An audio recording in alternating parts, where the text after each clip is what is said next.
Kasih Allahku sungguh telah terbukti ketika Dia serahkan anaknya. Kasih Allah mau berkorban bagi kau dan aku. Tak ada kasih seperti kasih-Mu. Bersyukur, bersyukur, bersyukur. Oh, bersyukur karena kasih setia-Mu. Ku sembah, ku sembah, ku sembah dan ku sembah. Selama hidupku ku sembah Kau Tuhan.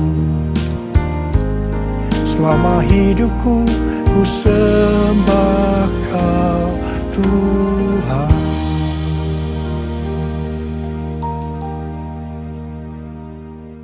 Hari ini adalah Jumat Agung, di mana kita memperingati kematian Tuhan Yesus. Kita akan merenungkan kembali kasih Tuhan Yesus yang luar biasa yang diberikan kepada kita semua. Saya mau mengatakan sesuatu kepada saudara, bahwa apapun yang kita alami hari-hari ini dalam pandemi COVID-19 dan krisis ekonomi, kita harus tahu bahwa Tuhan Yesus sangat-sangat mengasihi kita semua. Yang paling penting kita harus mengerti bahwa kasih Tuhan Yesus kepada kita adalah supaya kita diselamatkan.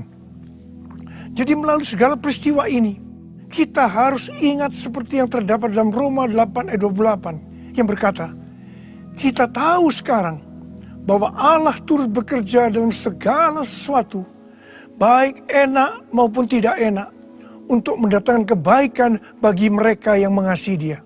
Apakah saudara mengasihi Tuhan Yesus? Kalau saudara berkata, ya, saya mengasihi Tuhan Yesus, berarti ayat ini buat saudara.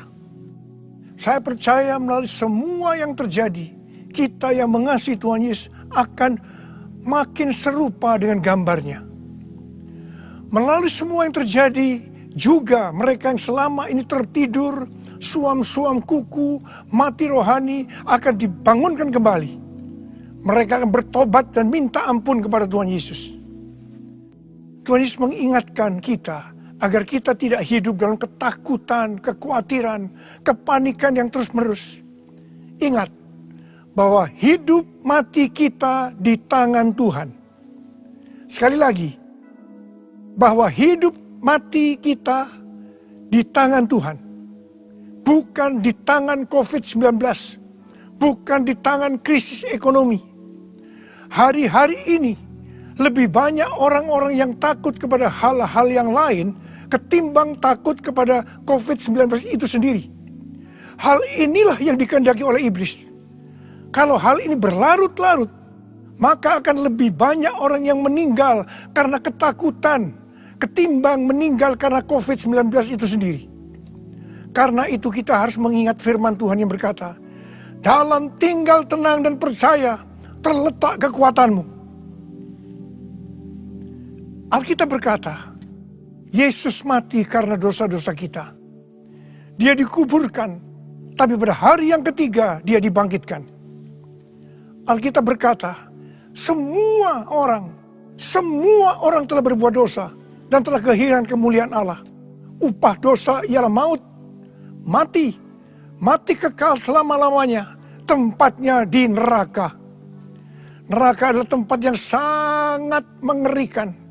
Jangan sampai masuk neraka. Karena itu Tuhan Yesus datang ke dalam dunia ini untuk menyelamatkan kita semua. Bagaimana cara Tuhan Yesus menyelamatkan kita? Alkitab berkata, Tuhan Yesus yang tidak mengenal dosa, dijadikan dosa oleh karena kita. Supaya di dalam Dia, yaitu mereka yang percaya kepada Tuhan Yesus, dibenarkan oleh Allah. Apa arti daripada ayat ini? Tadi dikatakan, semua orang telah berbuat dosa dan telah kehilangan kemuliaan Allah. Upah dosa ialah maut, mati. Jadi Tuhan Yesus harus mati menggantikan saudara dan saya. Kalau kita melihat cara mati Tuhan Yesus, saya katakan itu sangat-sangat tidak manusiawi. Alkitab menuliskan ada 10 tahap penderitaan Tuhan Yesus. Dari Taman Getsemani sampai Golgota sangat mengerikan. Tahap yang pertama, ketika berada di Taman Getsemani, Tuhan Yesus berdoa kepada Bapa dalam keadaan ketakutan. Sampai peluhnya seperti tetes-tetes darah yang jatuh ke tanah. Pada saat itu seorang malaikat turun untuk menguatkan Tuhan Yesus. Tuhan Yesus berdoa kepada Bapa, "Ya Bapakku, jikalau sekiranya mungkin, biarlah cawan ini lalu daripadaku. Tetapi jangan seperti yang ku kehendaki, melainkan seperti yang kau kehendaki." Di sini Tuhan Yesus mengajar kepada kita bahwa di dalam doa kita boleh menawar, tetapi jangan memaksakan kehendak. Bagi yang sekarang ini dalam keadaan ketakutan, kita harus ingat bahwa Tuhan Yesus pernah mengalami ketakutan untuk menebus dosa kita semua. Karena itu datanglah kepada Tuhan Yesus. Dia pasti mampu dan mau menolong kita semua. Tahap yang kedua, Tuhan Yesus ditangkap. Dia dituduh dengan bermacam-macam tuduhan. Diludahi, mukanya ditinju, dipukul. Tetapi Tuhan Yesus tidak membalas. Di sini Tuhan Yesus mempraktekkan apa yang Dia ajarkan kepada kita. Agar kita mengasihi dan berdoa bagi orang-orang yang membenci kita. Yang mengutuk kita. Yang mencaci maki kita. Tuhan Yesus berkata, jikalau kita hanya mengasihi orang-orang yang mengasihi kita, apa jasa kita? Karena orang-orang berdosa pun juga mengasihi orang-orang yang mengasihi mereka. Tahap yang ketiga, Tuhan Yesus dibelenggu dan diadili. Waktu Tuhan Yesus diadili oleh Pilatus, ternyata tidak didapati kesalahan yang membuat Tuhan Yesus harus dihukum mati. Sementara itu orang-orang Yahudi terus berteriak-teriak supaya Tuhan Yesus dihukum mati. Salibkan dia! Salibkan dia! Akhirnya Pilatus menyerahkan Tuhan Yesus untuk disalibkan. Tahap yang keempat, Tuhan Yesus dicambuk. Proses awal dari penyalipan, jubah Tuhan Yesus dibuka dan dihukum cambuk. Dua legojo bergantian menghunjamkan cambuk ke punggung Tuhan Yesus. Ujung cambuk itu terbuat dari potongan tulang dan potongan besi. Tiap kali cambuk itu dihunjamkan ke punggung Tuhan Yesus, itu menimbulkan luka yang dalam. Tuhan Yesus berteriak kesakitan. Darah Tuhan Yesus bercucuran. Tuhan Yesus bermandikan darah. Tahap yang kelima, kepala Tuhan Yesus diberi mahkota duri. Duri ditancapkan di kepala Tuhan Yesus dengan cara dipukul. Sakitnya luar biasa. Darah bercucuran. Tahap yang keenam, Tuhan Yesus memikul salib. Dalam kesakitan, berlumuran darah, ditambah semalam Tuhan Yesus tidak tidur. Tuhan Yesus harus memikul salibnya. Tuhan Yesus jatuh bangun karena tidak kuat. Maka Simon dari Kirene disuruh menggantikannya. Tahap yang ketujuh, tangan dan kaki Tuhan Yesus dipaku.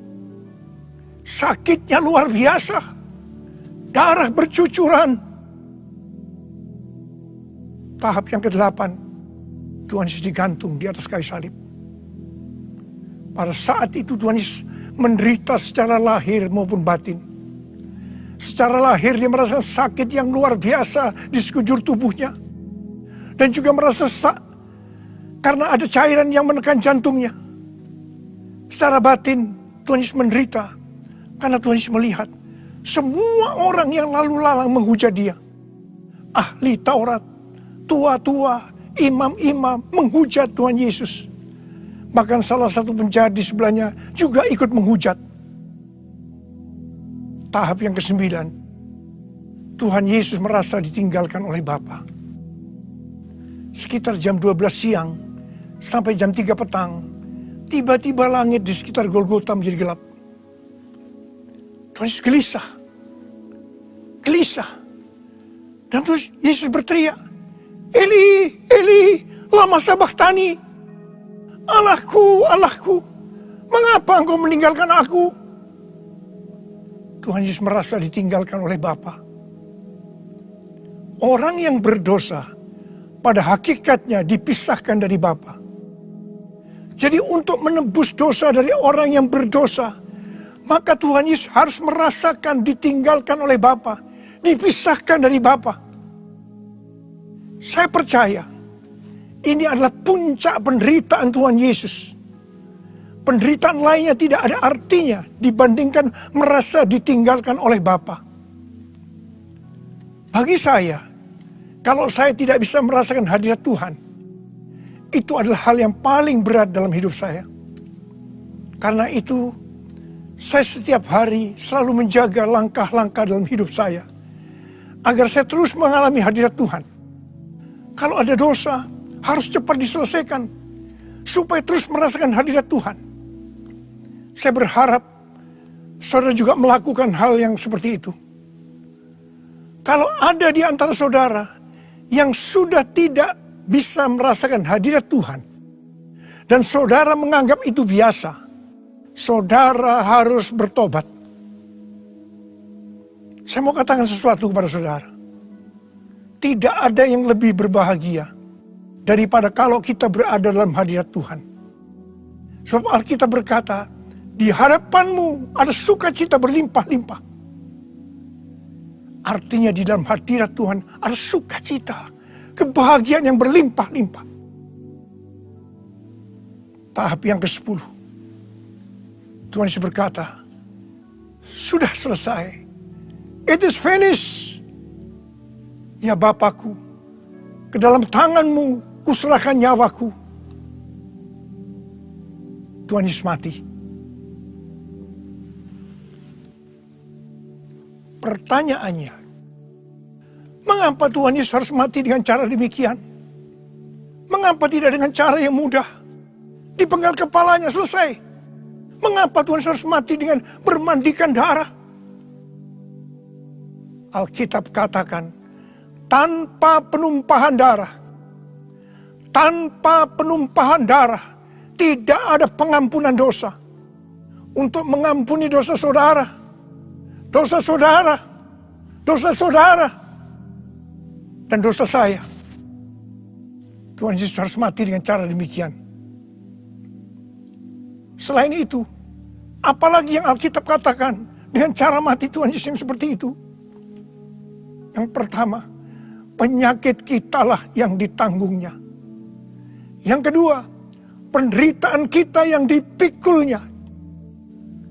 Yang ketiga, oleh bilur-bilurnya kita disembuhkan. Tak terukur kasih-Mu Yesus, Kau telah mati gantikan diriku. Kau curahkan darah-Mu untuk tebus dosaku. Layaklah Kau Tuhan dipuji dan disembah dengan segenap hatiku. Layaklah Kau Tuhan dipuji dan disembah dengan segenap jiwa ragaku. Dengan segenap jiwa ragaku. Dengan segenap jiwa ragaku. Tuhan Yesus mati karena dosa-dosa kita. Dia dikuburkan, tetapi pada hari yang ketiga Dia dibangkitkan. Haleluya! Tuhan Yesus tidak selamanya mati, tetapi pada hari yang ketiga Tuhan Yesus dibangkitkan. Apa yang Alkitab katakan kalau sampai Tuhan Yesus tidak bangkit? Yang pertama, sia-sialah pemberitaan firman Tuhan. Saya di sini memberitakan firman Tuhan tidak ada artinya. Sia-sia. Tapi puji Tuhan, Tuhan Yesus hidup. Tuhan Yesus bangkit. Pemberitaan firman Tuhan menjadi tidak sia-sia. Hal yang kedua, kalau sampai Tuhan Yesus tidak bangkit, sia-sialah kepercayaan kita. Dan kita akan tetap mati di dalam dosa-dosa kita. Demikian juga dengan orang-orang yang mati di dalam Tuhan. Mereka akan tetap binasa. Tetapi puji Tuhan, Tuhan Yesus bangkit. Kita tidak akan mati di dalam dosa-dosa kita, tetapi kita akan bersama-sama dengan Tuhan Yesus selama-lamanya. Katakan amin. Hal yang ketiga, kalau sampai Tuhan Yesus tidak bangkit, kita adalah orang-orang yang paling malang dari segala manusia. Tetapi puji Tuhan, Tuhan Yesus bangkit. Kita bukan orang-orang yang paling malang dari segala manusia, tapi justru orang yang paling beruntung dari segala manusia. Ada berapa banyak di antara saudara orang-orang yang paling beruntung dari segala manusia? Angkat tangan saudara. Sebab Dia hidup, ada hari esok. Sebab Dia hidup, ku tak gentar, karena ku tahu Dia pegang hari esok. Hidup jadi berarti sebab Dia hidup. Hidup jadi berarti sebab Dia hidup. Hidup jadi berarti sebab Yesus hidup. Karena Tuhan Yesus hidup, maka ada hari esok. Karena Tuhan Yesus yang pegang hari esok saudara dan saya, Dia hidup. Dia berkata kepada kita, jangan kamu takut, jangan kamu khawatir, jangan kamu panik. Karena Tuhan Yesus hidup, maka Dia memerintahkan kepada kita untuk menghardik COVID-19 dan krisis ekonomi dengan berkata, diam, tenanglah. Mari, saya mau ajak saudara, kita bersama-sama menghardik COVID-19 dan krisis ekonomi. Mari, katakan bersama saya, dalam nama Yesus, dalam nama Tuhan Yesus, aku perintahkan kau, COVID-19, krisis ekonomi, diam, tenanglah. Diam, tenanglah. Mari kita berdoa agar nubuatan para nabi yang mengatakan pandemi COVID-19 akan selesai pada waktu Paskah, hal itu akan digenapi. Hal itu akan terjadi. Katakan amin. Karena Tuhan Yesus hidup, kita akan melihat Pentakosta ketiga akan digenapi, di mana melalui semua peristiwa yang sedang terjadi saat ini, penuaian jiwa yang terbesar dan yang terakhir sebelum Tuhan Yesus datang kembali, itu terjadi.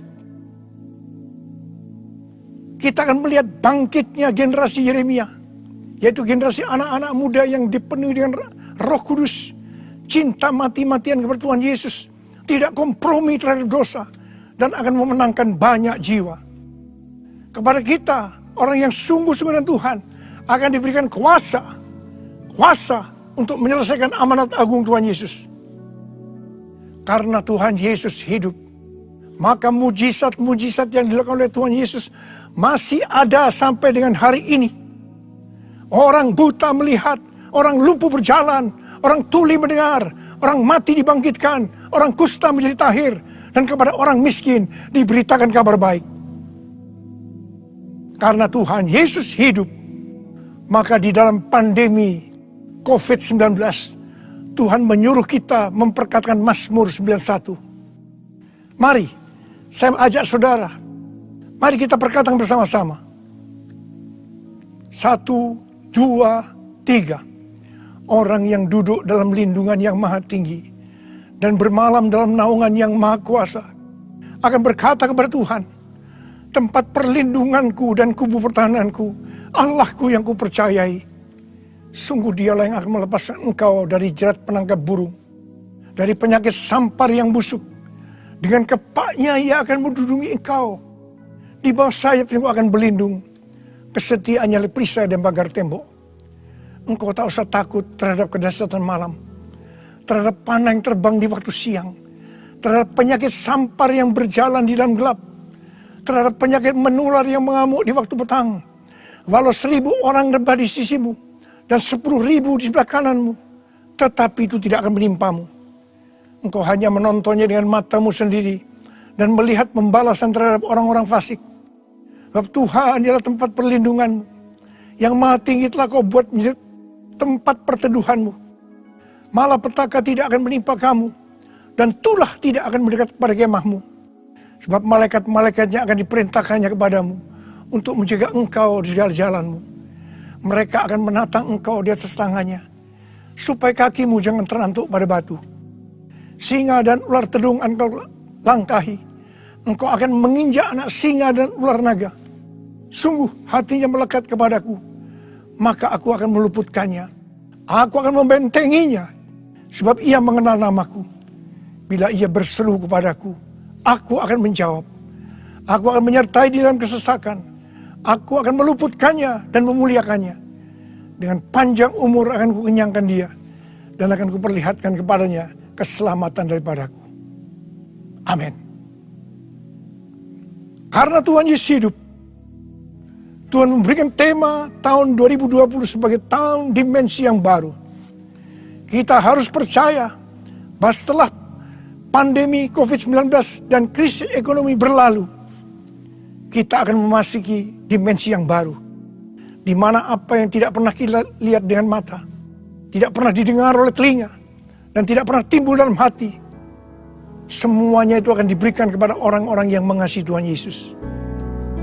Oleh karena kemurahan Tuhan, ku ada sampai hari ini. Oleh karena kebaikan Tuhan, janji-Mu terjadi bagiku. Aku percaya berkat-Mu atasku melimpah. Kebajikan, kemurahan selalu mengikutiku. Ku puji, ku sembah Kau Tuhan. Ku puji, ku sembah Kau Tuhan. Ku puji, ku sembah Kau Yesus. Mari angkat tangan saudara, sembah Dia. Oh dia la bala bala bala bala. Oh dia la bala bala bala. Sembah, berbahasa roh. Yang sudah berbahasa roh, berbahasa roh, berbahasa roh. Oh dia la bakana mayara. Oh rana bala bala bala bala bala bala bala bala. Oh Yesus. Oh Yesus, Yesus, Yesus. Oh Yesus, Yesus, Yesus. Oh Yesus, Yesus. Oh rana masih karana bala bala. Oh rana bala bala. Irana bala bala bala bala bala bala. Oh rana bala bala bala bala. Oh rana bakana mata karana. Irana bala bala bala bala bala. Oh rana la la la la la la. Oh re re bala bala bala bala bala bala. Oh re la bala bala bala. Oh la la la. Oh la la la la la. Oh re re re la. Oh Yesus. Oh Yesus. Oh Yesus. Yesus, Yesus, Yesus. Uri ala bala bala, ura la bala bala bala, uri la bala bala. Oh Yesus, Yesus, Yesus, Tuhan Yesus, Tuhan Yesus, Tuhan Yesus. Uri ala bala bala, ura la bala bala, ura la la la la. Mari saudara, kita akan masuk dalam perjamuan kudus. Kita akan mengingat ayat ini. Sebab setiap kali kamu makan roti ini dan minum cawan ini, kamu memberitakan kematian Tuhan sampai Ia datang. Perjamuan kudus adalah perjamuan Tuhan Yesus sendiri. Setiap kali kita masuk dalam perjamuan kudus, Tuhan Yesus selalu mengingatkan kepada kita, biarlah ini menjadi peringatan akan aku. Mari, arahkan hati saudara kepada kebaikan Tuhan. Kita akan mengingat kebaikan Tuhan. Mari tundukkan kepala. Siapakah kami ini ya Tuhan? Sebelum kami mengenal Engkau, kami semua orang berdosa. Upah dosa adalah maut, mati. Tapi Engkau tidak berdosa, telah dijadikan dosa oleh karena kami. Engkau harus turun dari surga mulia, mati ganti kami dengan penderitaan yang luar biasa. Sungguh kalau kau pikirkan betapa baiknya Engkau Tuhan, Engkau jadikan kami sebagai anak-anak-Mu. Engkau berkati kami, Engkau tuntun kami, Engkau sembuhkan kami. Engkau tegur juga kalau kami salah. Itu Engkau ya Aba, itu Engkau. Saudara yang dikasihi Tuhan, Tuhan akan memberkati saudara melalui perjamuan kudus. Tapi Tuhan mau kita makan dan minum dengan cara yang benar. Karena itu sekarang masing-masing berdoa. Introspeksi, lihat keadaan dirimu masing-masing. Jangan menyimpan dosa. Kalau ada dosa yang sekarang Tuhan ungkapkan kepada saudara, langsung minta ampun. Ampuni Tuhan. Ampuni kami ya Tuhan. Ampuni kami ya Tuhan. Ampuni kami. Ampuni. Ampuni. Terima kasih Bapa. Kami akan masuk dalam perjamuan kudus dengan hati yang penuh sukacita. Dalam nama Yesus yang berdoa. Amin. Mari saudara. Angkat roti di tangan kanan saudara tinggi-tinggi. Sebab apa yang telah kuteruskan kepadamu telah aku terima dari Tuhan. Yaitu bahwa Tuhan Yesus pada malam waktu diserahkan mengambil roti. Dan sesudah itu yang mengucap syukur atasnya. Dia memecah-mecahkannya dan berkata, inilah tubuhku yang diserahkan bagi kamu. Perbuatlah ini menjadi peringatan akan aku. Saudara yang kasih Tuhan, bukankah roti yang kita pecah-pecahkan ini adalah persekutuan kita dengan tubuh Kristus? Mari kita makan dalam nama Yesus.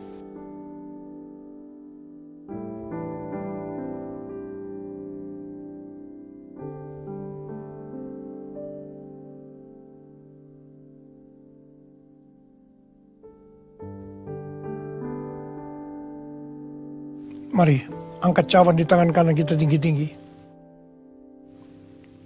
Demikian juga yang mengambil cawan sesudah makan lalu berkata, cawan ini adalah perjanjian baru yang dimeteraikan oleh darahku. Perbuatlah ini setiap kali kamu meminumnya menjadi peringatan akan aku. Sudah dikasih Tuhan, bukankah cawan pengucapan syukur yang atasnya kita ucapkan syukur adalah persekutuan kita dengan darah Yesus? Mari kita minum dalam nama Yesus.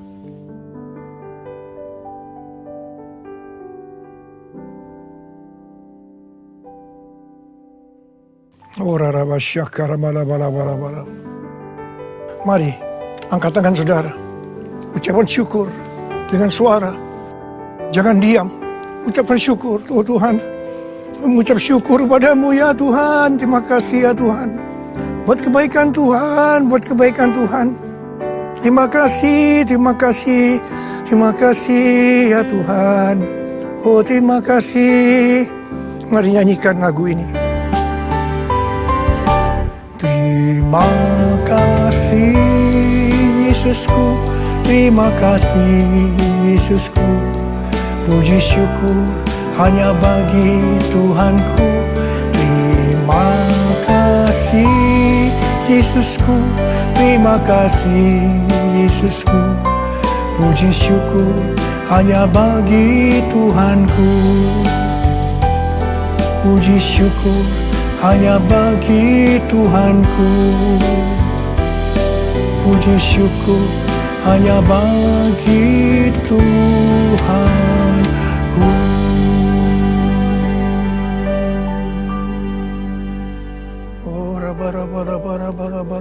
Oh Yesus, Tuhan Yesus, terima kasih buat kehadiran-Mu. Terima kasih buat berkat-berkat-Mu, kesembuhan, kelepasan, jawaban doa, kekuatan yang baru, pengharapan yang baru. Tuhan, anak-anak-Mu diberkati, dikuatkan pada hari-hari ini Tuhan. Pada waktu pandemi COVID-19, krisis ekonomi, Tuhan berikan kekuatan buat anak-Mu, berkati mereka. Hamba sekarang memintakan kepadamu, mereka mungkin ada yang dalam keadaan ketakutan, kebingungan, tidak tahu apa yang diperbuat. Mereka khawatir dalam nama Yesus. Biarlah damai sejahtera Tuhan turun atasmu saat ini. Ya Tuhan, bagi yang sakit Tuhan, dalam nama Yesus, sembuh dalam nama Yesus. Sembuh dalam nama Yesus. COVID-19 aku perintahkan kau pergi dalam nama Yesus. Dalam nama Yesus. Sembuh dalam nama Yesus. Bapa, berkatilah anak-anak-Mu yang saat ini mereka berada di rumah-rumah. Hamba-Mu tahu ini semua adalah rencana-Mu untuk kami lebih sungguh-sungguh dengan Tuhan. Kami lebih sungguh-sungguh dengan keluarga ya Tuhan. Terima kasih Bapa, terima kasih. Terima kasih. Semua ini akan selesai. Semua akan selesai. Dan anak-anak-Mu akan meningkat. Iman mereka, kerohanian mereka. Mereka menjadi serupa dengan gambar Tuhan Yesus. Dan mereka semua akan dipakai oleh Tuhan untuk memenangkan banyak jiwa. Kami sedang memasuki Pentakosta yang ketiga ya Tuhan. Berkati anak-anak-Mu semuanya. Berkati anak-anak-Mu. Engkau cukupkan, malah berikan mereka hidup yang berkelimpahan di tengah-tengah resesi ekonomi saat ini. Berkat-Mu melimpah. Terima berkat Tuhan. Terima. Terima. Terima.